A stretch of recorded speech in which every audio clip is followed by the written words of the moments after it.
où Christophe m'a parlé de Monique, je suis revenue à la maison plus lentement que d'habitude, comme s'il me fallait de nouveaux chemins et des routes plus longues pour réfléchir aux paroles de mon fils, trouver pour elle le climat de mon cœur. Je connaissais l'existence de Monique depuis un certain temps déjà. Elle faisait les mêmes études que Christophe. Il s'intéressait beaucoup à elle. Je l'ai rencontrée plusieurs fois. C'était une enfant timide et fragile. Elle faisait partie de ces êtres refermés sur eux-mêmes, dont la qualité est si intériorisée qu'elle n'est pas perceptible pour les autres. Est-ce vraiment une qualité?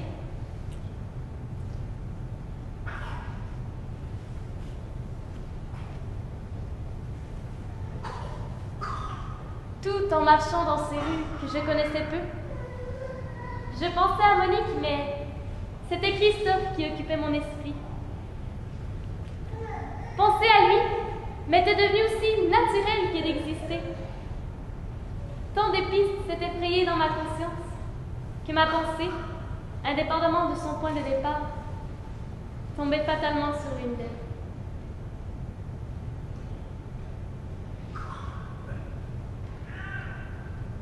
Où mes pas m'ont-ils conduit?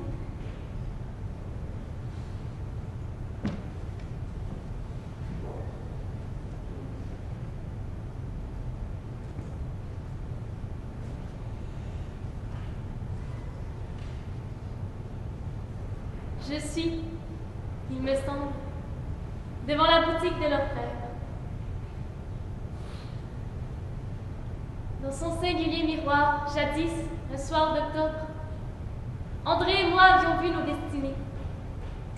Les alliances de mariage nous étaient apparues dans la vitrine et à nos doigts. Nos amis entraient à travers les écrans de notre vision. Nous entendions leurs paroles, plus encore leurs pensées. Et, par le truchement de ces alliances en or, nous nous confondions, André et moi, au point de former un seul être.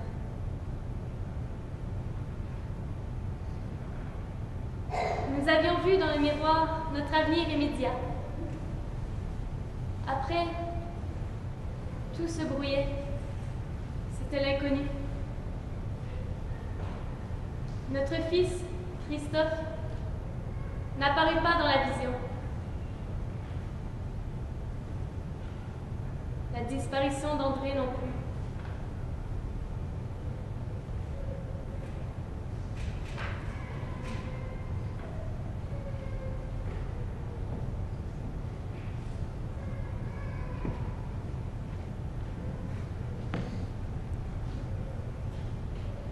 Christophe venait d'avoir 2 ans quand André partit pour le front.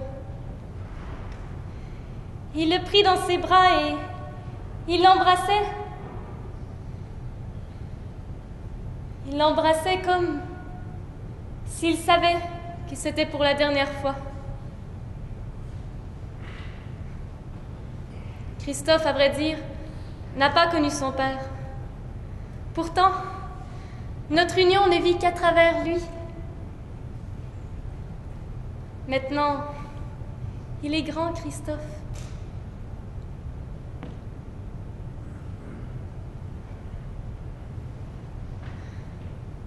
Non. Pour moi, André n'est pas mort. Il n'est pas tombé à la guerre.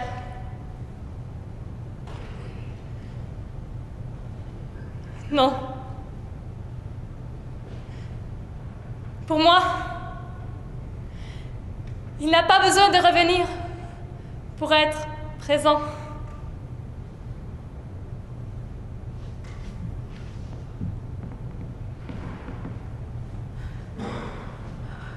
Oh, mon époux! Tu ne sais pas combien est terrible l'angoisse d'espoir. Elle l'agresse, la viole chaque jour.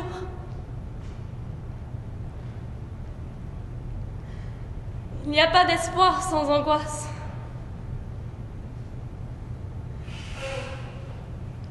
Il n'y a pas d'angoisse sans espoir. Plus Christophe grandissait, plus je te retrouvais en lui.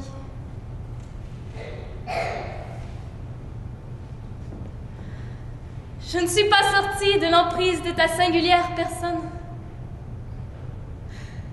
Une fois liée à toi, je n'ai pas su me délier.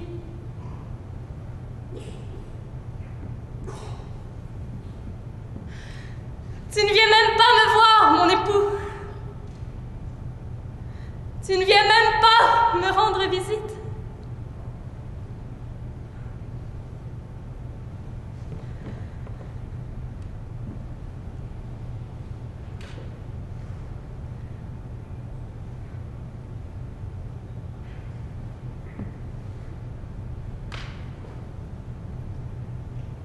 L'orfèvre avait choisi nos alliances derrière le miroir.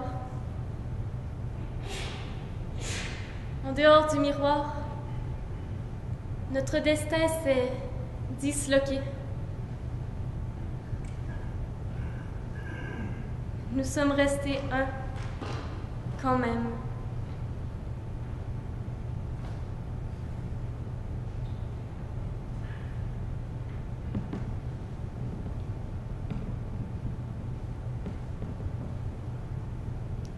Christophe. Ah, oui. Christophe m'a parlé aujourd'hui de cette jeune fille timide, de Monique. Comme tu as dû parler jadis à ta mère de moi, de Thérèse. Tout est dit.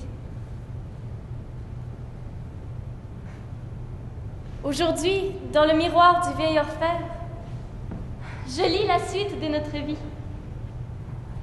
Et je vois dans ses yeux l'horizontale de notre nouvelle existence et sa verticale de cœur.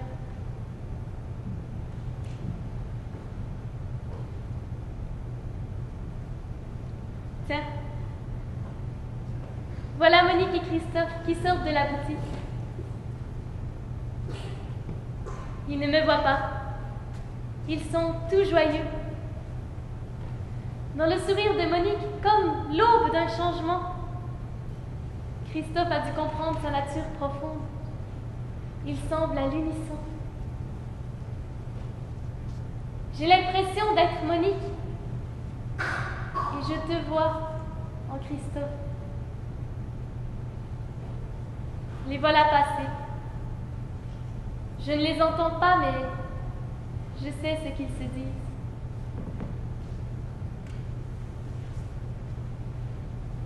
Je suis le fils de ma mère, que je retrouve en toi. Je n'ai pas connu mon père tombé à la guerre. Je ne sais pas comment doit être un homme. Je dois faire ma vie sans avoir un exemple à suivre. Je n'ai pas vu mon père dans la vie de tous les jours. Je ne l'ai connu que par ma mère, par sa vie restée en elle, par la greffe de lui qu'elle a faite en moi. Déjà enfant, je pensais, plus que tu ne le crois, à son sort de femme, à sa solitude, à son amour pour un homme absent qui se cristallisait en moi. Je rêve pour toi d'un autre destin. Je voudrais à tes côtés un homme en chair et en os et que tu communies avec lui. Comme nous communions maintenant. Chérie, Comment se fait-il que je quitte ma mère pour la retrouver en toi? Non. Commençons une vie nouvelle. Soyons des êtres nouveaux. Je te remercie, Monique, de m'avoir permis, par ta seule présence, de concevoir ma vie comme un tout harmonieux.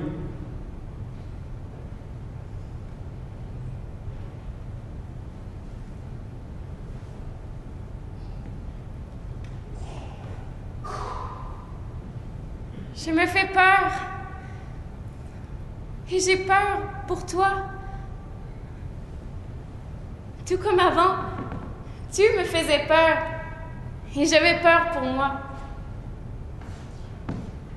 Ton père est parti. Il est mort et pourtant, l'union de tes parents survit. Tu es son légataire. Moi, mes parents sont des étrangers l'un pour l'autre. Pas l'ombre entre eux d'une communion à laquelle on rêve quand on accepte le cadeau d'une vie à deux et qu'on veut le donner. Chérie, ne faisons-nous pas fausse route?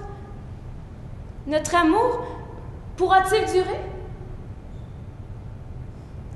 Ne t'éloigneras-tu pas un jour comme mon père, devenu étranger à la maison? Ne m'éloignerai-je pas comme ma mère?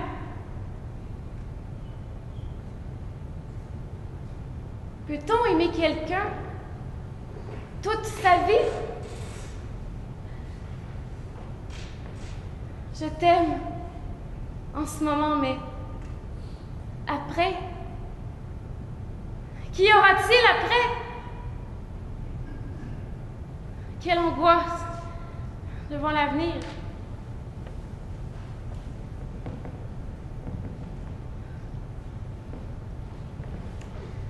Je sais, mon angoisse, mes mains froides qui risquaient d'être gelées à jamais.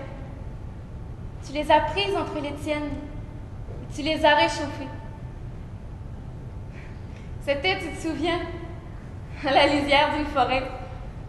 Nous avions perdu notre chemin à ski dans la neige et le soleil allait se coucher. J'ai eu peur de toi. Ne va-t-il pas me délaisser une fois que sa force m'aura conquise et séduite? C'était cela, mon angoisse devant l'avenir. Maintenant, c'est pour toi que j'ai peur. Mais j'ai confiance en toi. Ton père, bien que parti à jamais, est toujours près de ta mère. Tes parents sont toujours unis. Pas comme les miens. Alors, toi aussi tu resteras. Même parti, tu seras avec moi.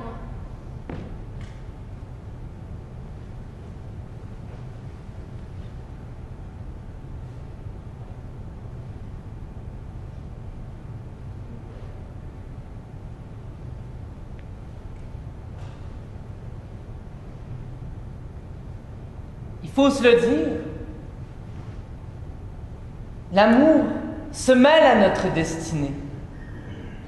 Si nous arrivons à le défendre face au destin, nous gagnons. Mais c'est tout ce que nous pouvons faire. C'est tout. Les limites de l'homme sont là.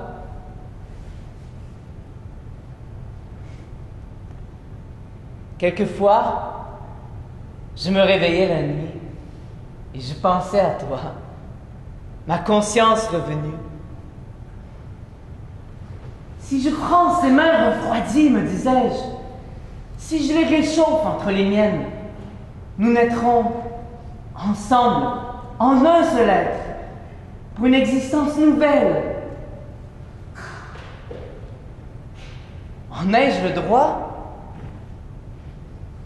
Notre amour a-t-il une chance de réussir?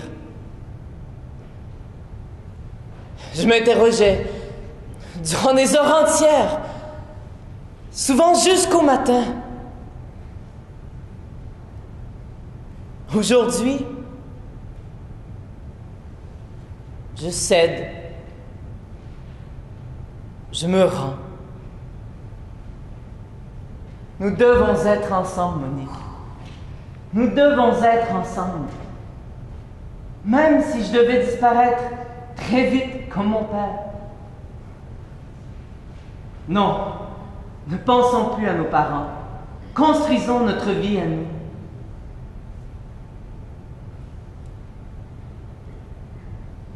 L'amour est un défi que Dieu nous lance constamment.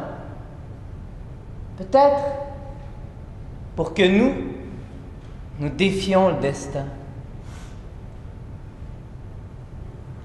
Nous devons être ensemble, Christophe. Nous devons être ensemble. J'ai tout de même peur de l'amour. Peur de te devenir étrangère.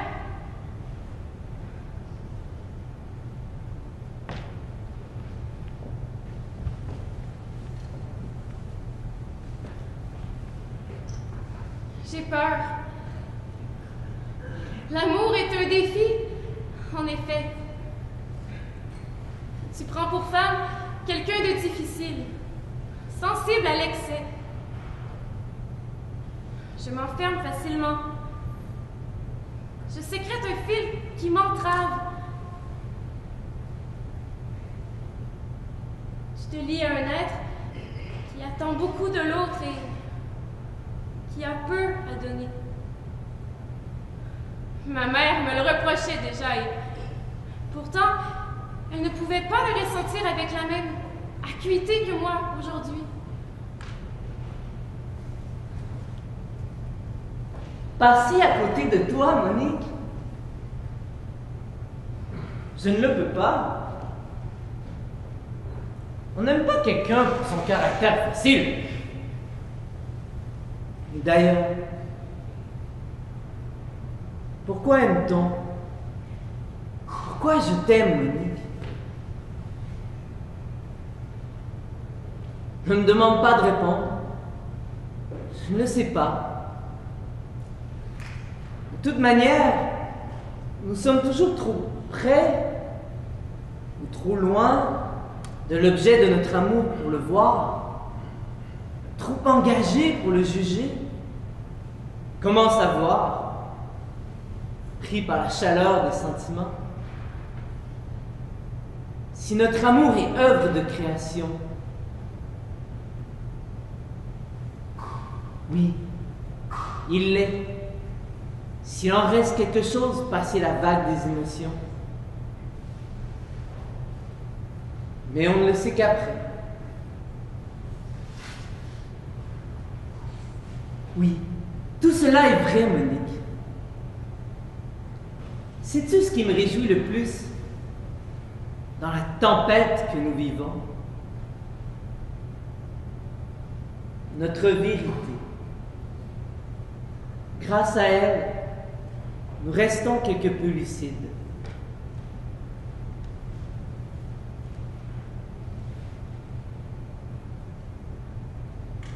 Oh André, j'ai compris ce soir combien notre vie influence la leur. Monique est traumatisée par la fissure apparue dans l'amour de ses parents. Et on en devine déjà une dans son propre amour. Christophe essaie de réparer. Ton amour pour moi le rend fort, mais faible aussi. L'amour pour un absent le hante. Ce n'est pas notre faute.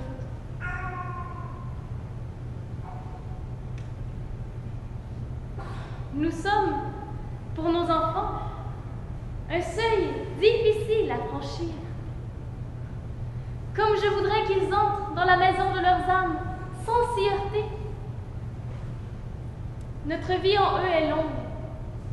Ils nous paraissent un terrain imperméable quand ils grandissent, mais ils sont déjà imprégnés de nous. Même s'ils ferment leurs portes, nous sommes déjà chez eux. Leur vie, C'est effrayant à constater. Est la véritable mesure de notre œuvre et de notre souffrance. Comment autrement parler d'amour au passé? Ils sont aujourd'hui devant cette boutique à la singulière vitrine, comme nous l'étions jadis. Il y a des vérités qui restent. Celle qui a pris corps dans notre vie devient la leur. Je dois m'approcher d'eux et dire « Bonsoir Monique, bonsoir Christophe ». Je me rappelle une fois, avant de m'apercevoir de ta présence, j'avais vu ton visage reflété dans le miroir d'une boutique. Tu t'étais approché de moi sans faire de bruit. Rien n'est fini, André. Je dois donc m'approcher d'eux et leur dire « Bonsoir Monique, bonsoir Christophe. Rien n'est fini, mes enfants. L'homme retourne toujours à la source de son existence. Et il espère que cette source est amour. Ce soir, le vieil orfèvre a, comme moi, 27 ans de plus. Mais en choisissant vos alliances, il vous regarde comme il nous regarda. Il sonde vos cœurs, comme s'il déterminait la hauteur de votre nouvelle existence. Pauvre orfèvre, par ces alliances, sa propre vie se fractionne en innombrables particules. Envie d'homme, envie de tant et tant d'hommes.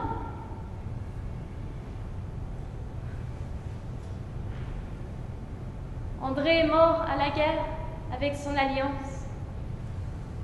Moi, la mienne, je la porte toujours.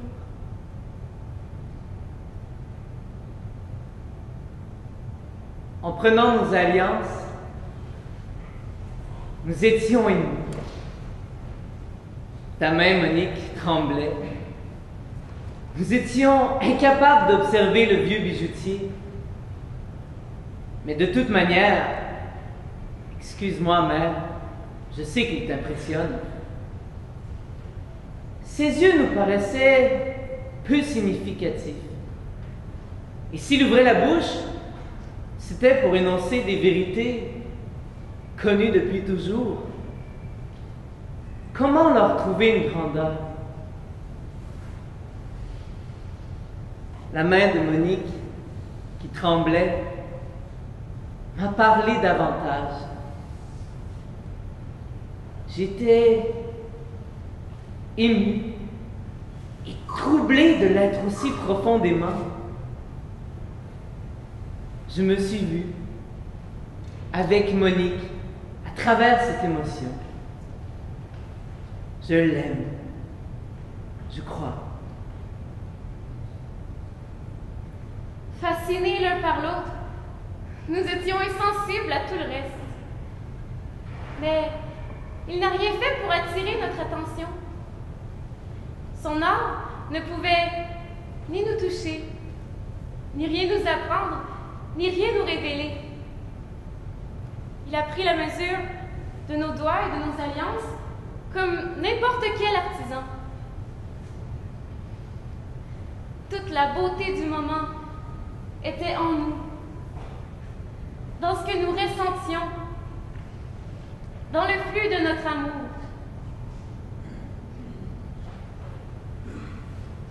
Cela m'a fait peur. Le regard et les paroles du vieil orfèvre auraient-ils perdu leur force?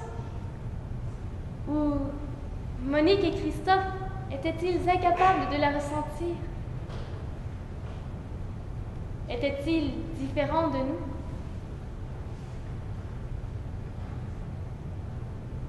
Je leur ai dit bonjour et nous nous sommes mis à parler de leur mariage. Monique évoqua aussitôt ses parents, leur absence dans son amour qui se cristallisait en dehors d'eux et malgré eux, selon ses dires. Je suis persuadée, quant à moi, qu'ils naissaient sur le terrain qu'il lui avait légué. Elle souffrait encore de la fissure de leur amour qui se refermait d'elle-même, mais elle n'en avait plus honte.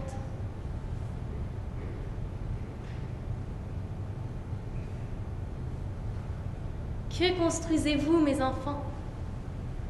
Vous qui êtes insensibles aux paroles du vieil orfèvre qui traduisent la quintessence de chaque mariage dans le monde.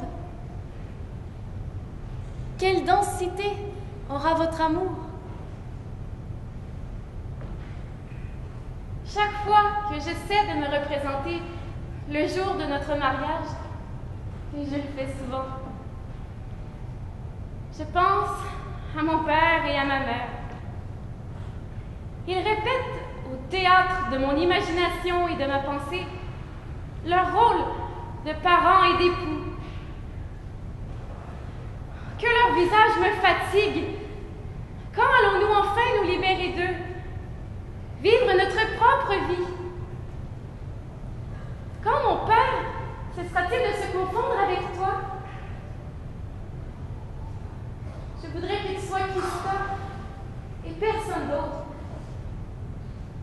Je voudrais être à toi, et être moi m'en empêche.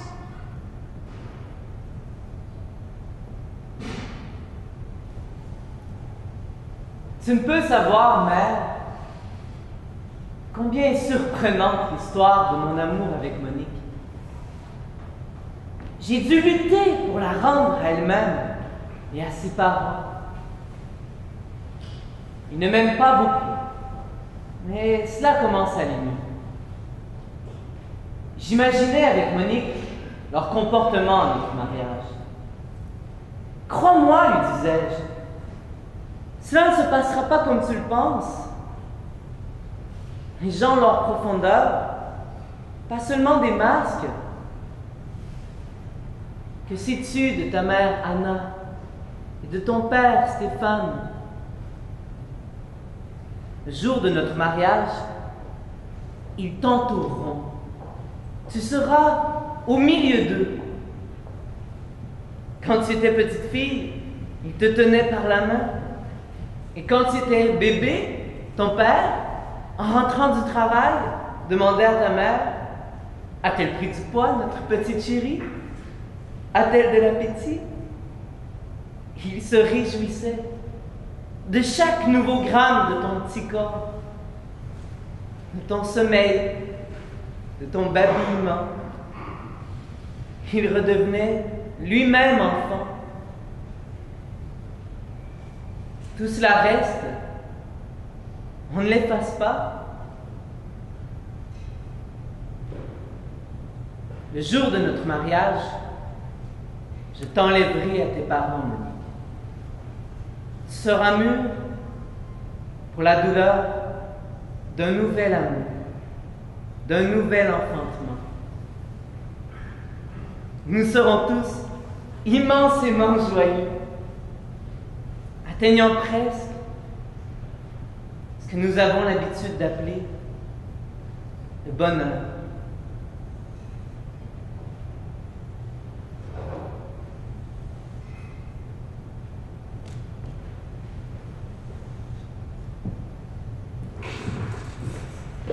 Mon fils, Christophe, est bon pour Monique.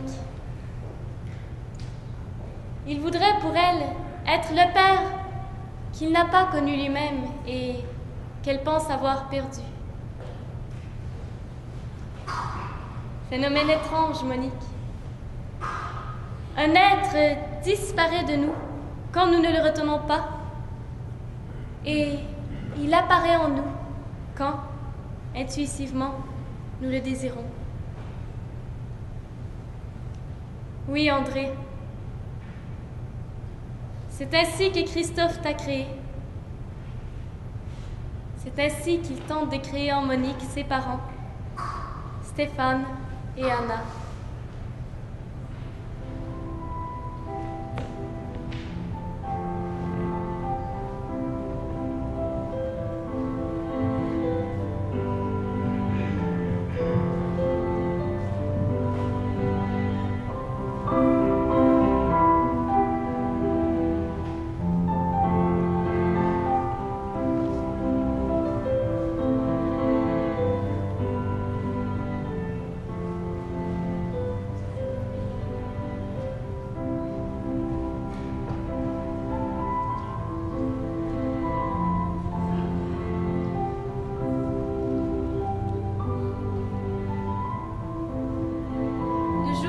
mariage, Monique, en robe blanche, avançait entre ses parents. Christophe marchait entre Adam et moi. Adam remplaça son père. Du même régiment qu'André, il fut le dernier à le voir. À son retour du front, il est venu me rapporter les ultimes paroles de mon mari. Et, comme s'il voulait s'identifier à lui, il s'est mis à chérir notre Christophe. Il n'épargnait pas son temps pour lui. Je les trouvais souvent tous deux à la maison, menant de vives discussions. Christophe lui répondait par la même affection.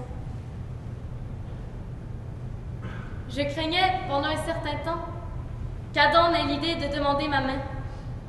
Mais un jour, il me dit: « J'existe, il me semble, pour perpétuer le destin d'autrui, car c'est en moi qu'il prit naissance. » Ces paroles m'ont rassurée, même si je ne les ai pas tout à fait comprises.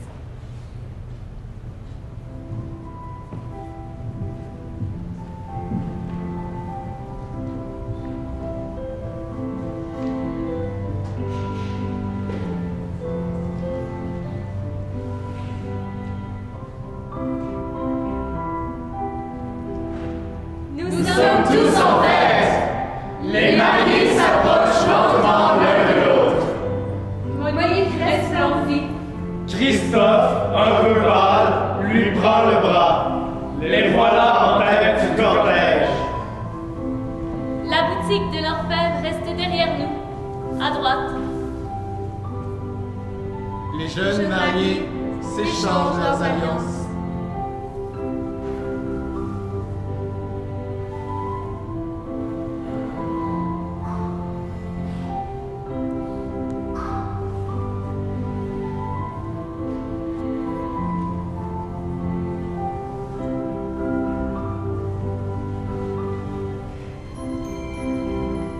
Ils s'éloignent, se tenant par la main. Nous restons les derniers. Cette boutique de l'enfer, sa vitrine devenue miroir, nous fit apparaître notre avenir jusqu'au seuil du mystère. Du mystère, De l'inconnu, Notre amour, en tout cas, était plus fort que l'angoisse. Les Les jeunes jeunes sont partis droit devant eux, sans même jeter un regard, sans même sonder l'avenir dans le reflet du miroir. Le mystère, l'inconnu, Commence pour eux dès à présent. Christophe entoure Monique de son bras, comme s'il voulait la protéger, exorciser le destin de ses parents.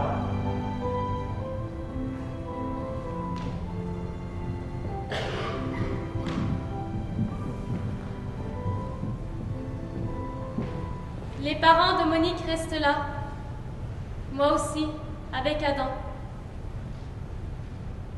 Devais-je m'inquiéter du choix de mon fils?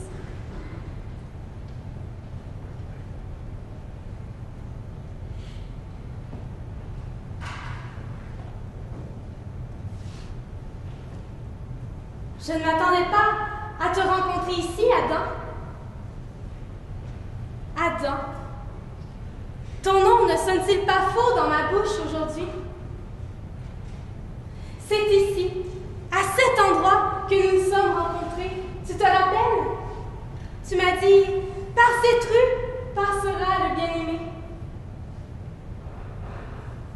Tout d'abord, je l'ai attendu avec les jeunes filles endormies.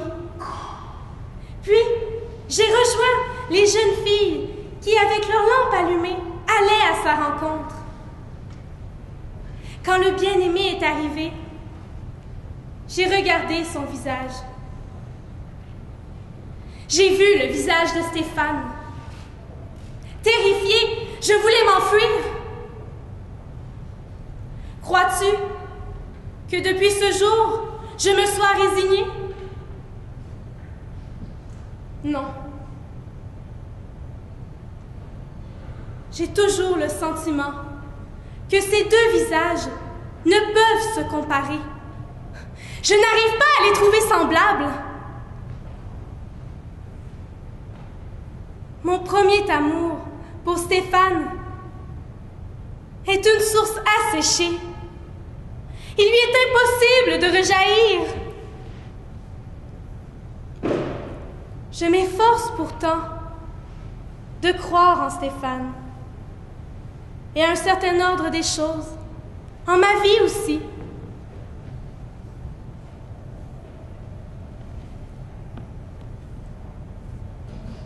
Je ne lui coupe plus la parole. Je ne l'accable plus par mon silence. J'ai cessé de le mépriser, de lui en vouloir pour ma vie gâchée. Je me suis mise à réfléchir. La faute était-elle uniquement de son côté? Non. Également du mien.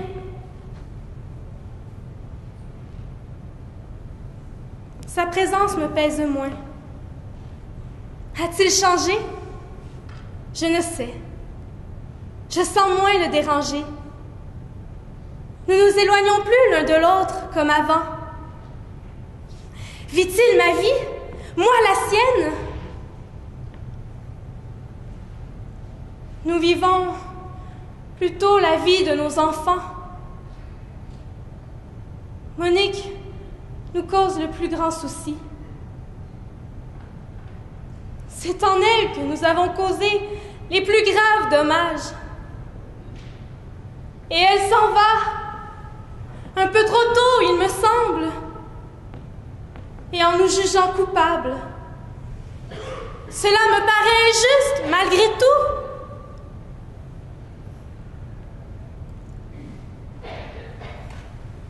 Je comprends que l'époux a pour moi le visage de Stéphane.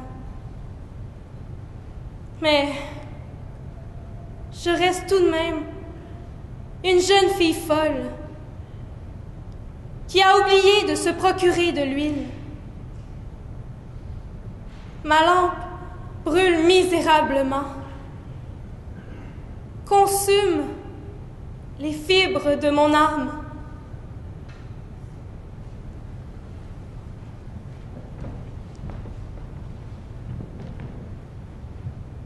J'ai revu Anna ce soir.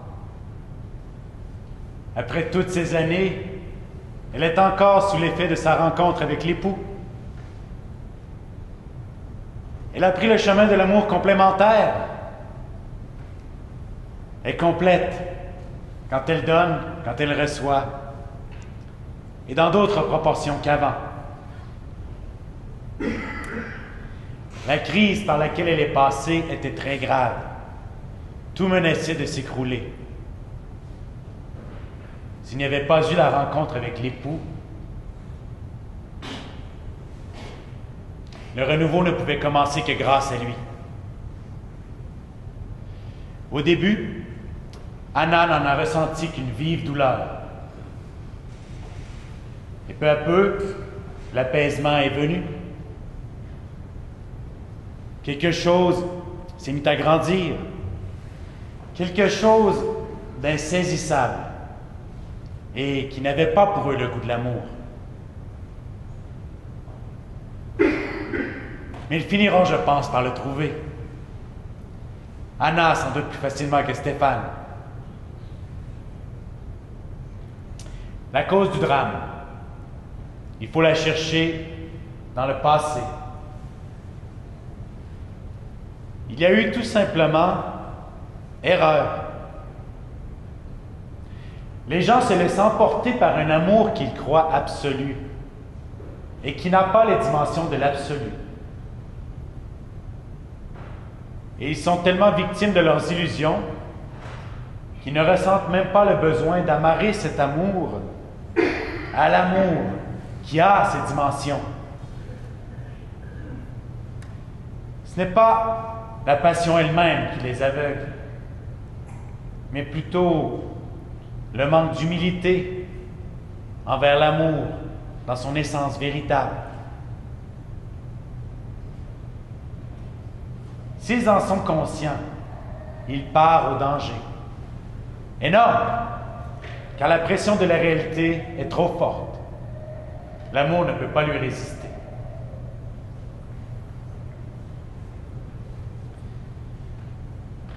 Comme j'avais de la peine pour Anna le soir où je l'ai vue dans la rue, et pour Stéphane, et pour leurs enfants qui commençaient à comprendre, surtout Monique.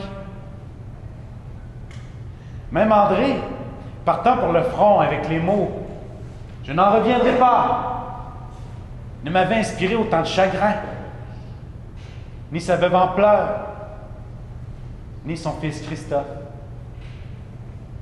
Et pourtant, j'aurais préféré mourir à la place d'André plutôt que de les voir en deuil.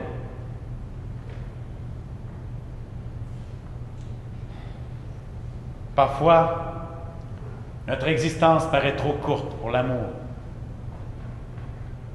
Parfois, au contraire, l'amour humain paraît trop court par rapport à l'existence, ou plutôt trop superficiel. Nous disposons tous d'une vie et d'un amour. Comment les accorder en un tout? Et parvenus à l'harmonie, nous devons rester ouverts aux autres, ne pas nous replier sur nous-mêmes, afin de refléter toujours, d'une certaine manière, l'existence absolue et l'amour. Tel est le sens final de vos destins. Thérèse, André, Anna, Stéphane, et des vôtres, Monique, Christophe.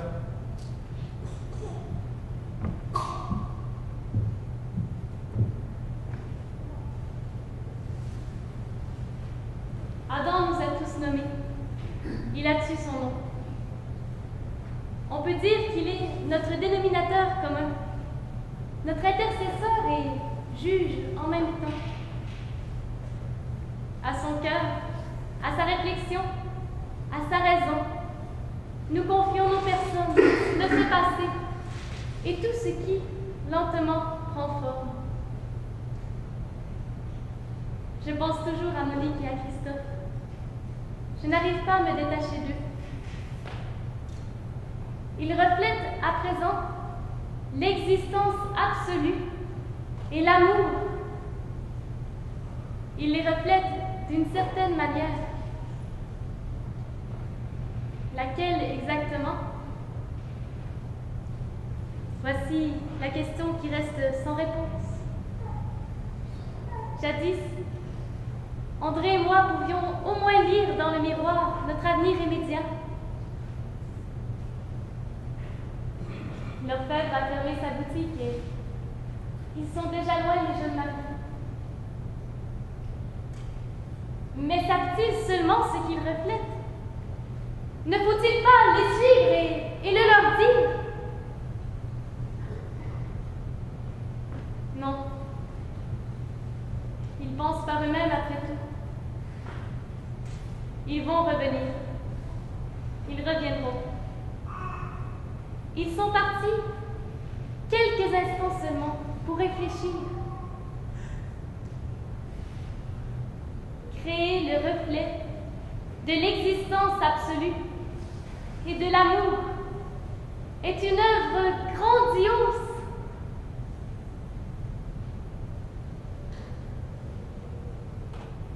Mais nous vivons sans le savoir.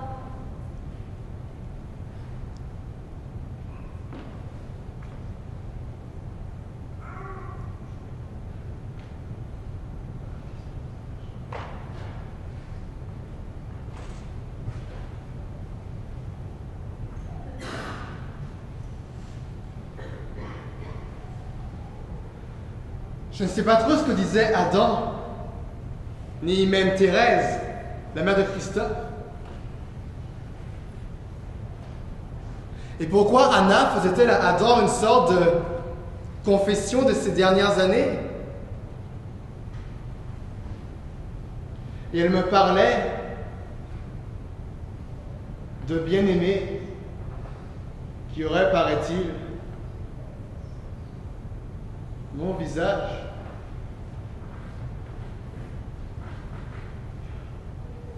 Et tout cela à propos de Monique. Oui, Monique, c'est vrai, veut nous quitter le plus vite possible et à tout prix. Mais pourquoi? Je me le demande.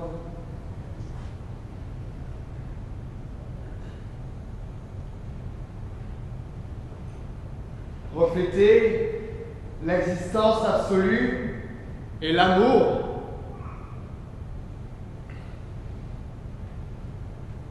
Décidément, je comprends rien à rien.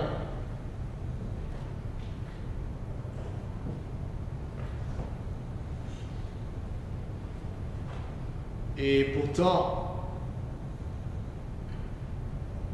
si Monique s'empresse de nous quitter, c'est parce que nous les reflétons très mal.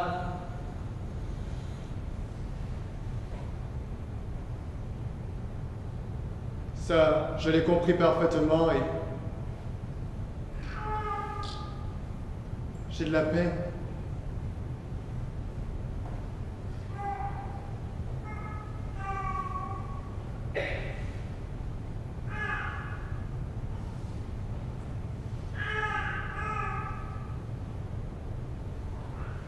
Pour la première fois, depuis des années, j'ai envie de parler à Anna, de m'ouvrir à elle. J'aimerais lui avouer mes erreurs, connaître les siennes et les partager.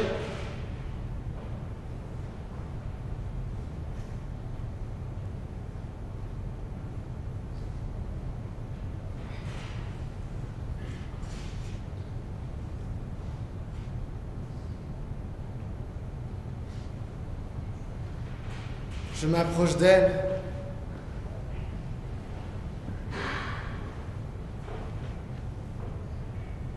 Je pose ma main sur son épaule, ce que j'ai pas fait depuis longtemps, très longtemps. Et je lui dis, Anna, nous avons beaucoup perdu.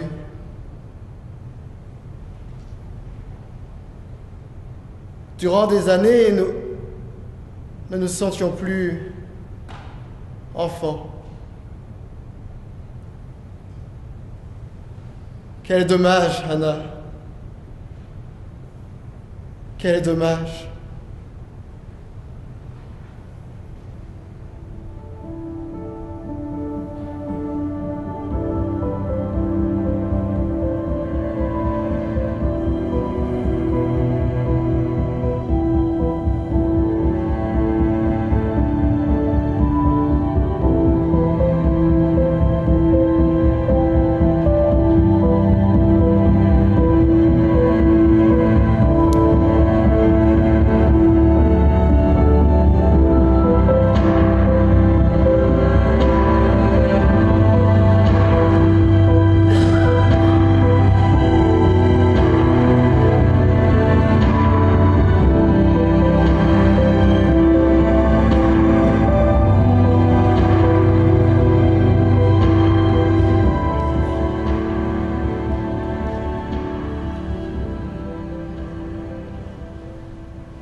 apprécié le spectacle? Bien sûr, hein? Encore une fois, bon applaudissement.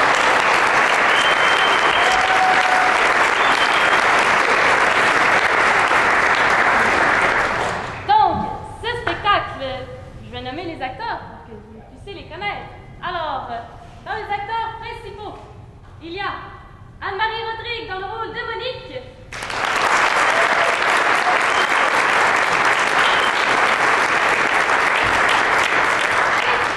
Dans le rôle de Christophe.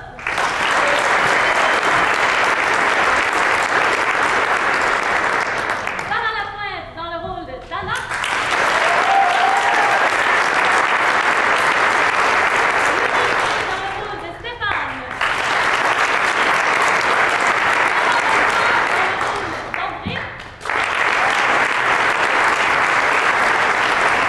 Et moi-même dans le rôle de Thérèse Myriam Bourget.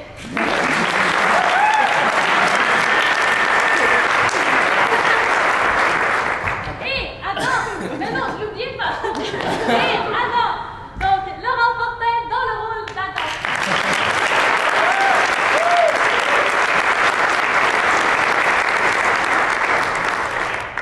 Alors, rapidement, là, sinon on va être là toute la soirée. Rapidement pour les membres du chœur. Alors, Félicité Angers, Michael.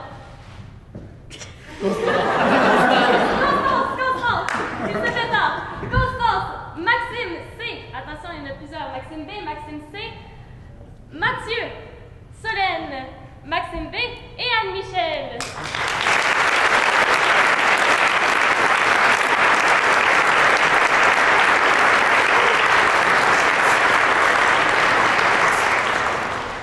Alors, vous pouvez vous asseoir si vous voulez.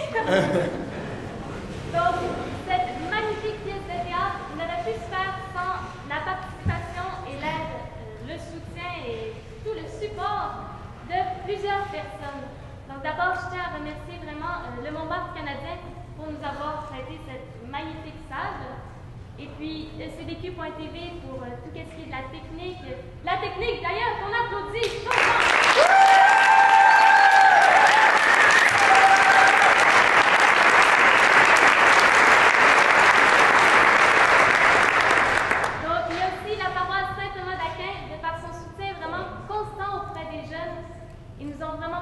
Beaucoup soutenu, et le diocèse de Québec aussi. Et sans oublier les familles de tous et chacun, et vous, cher public, qui êtes là.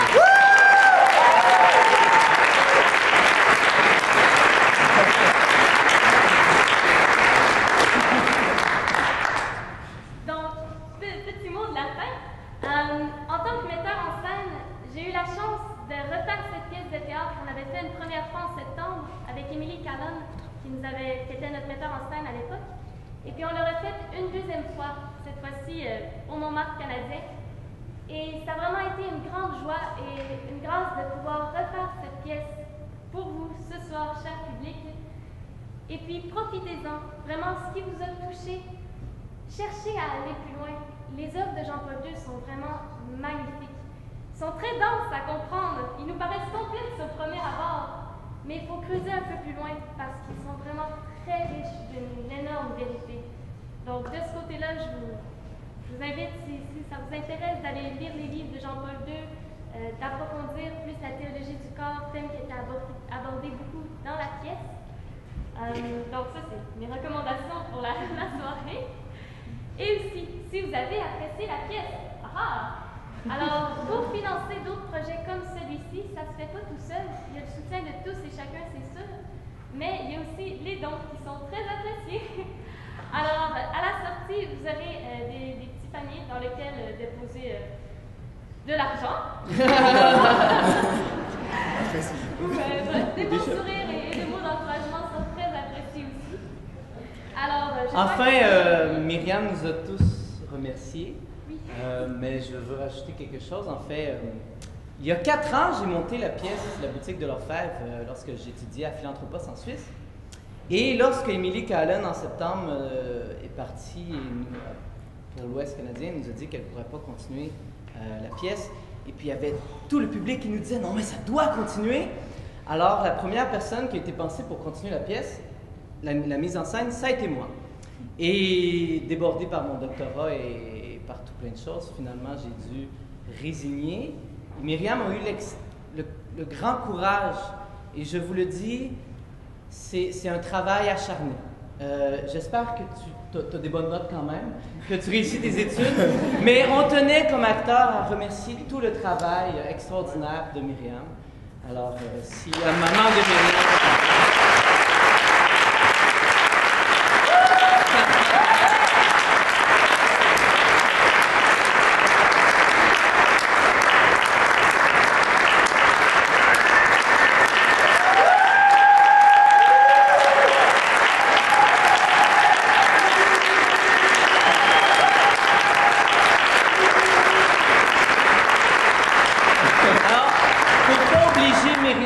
rien de plus, sauf si vraiment... je vous souhaite au nom de tous les acteurs, de toute la technique, tous les gens qui ont participé à ce projet, une excellente soirée. Et on est disponible aussi pour des questions ou en tout cas pour des échanges suite à la pièce. Merci beaucoup. Une excellente nuit à vous tous.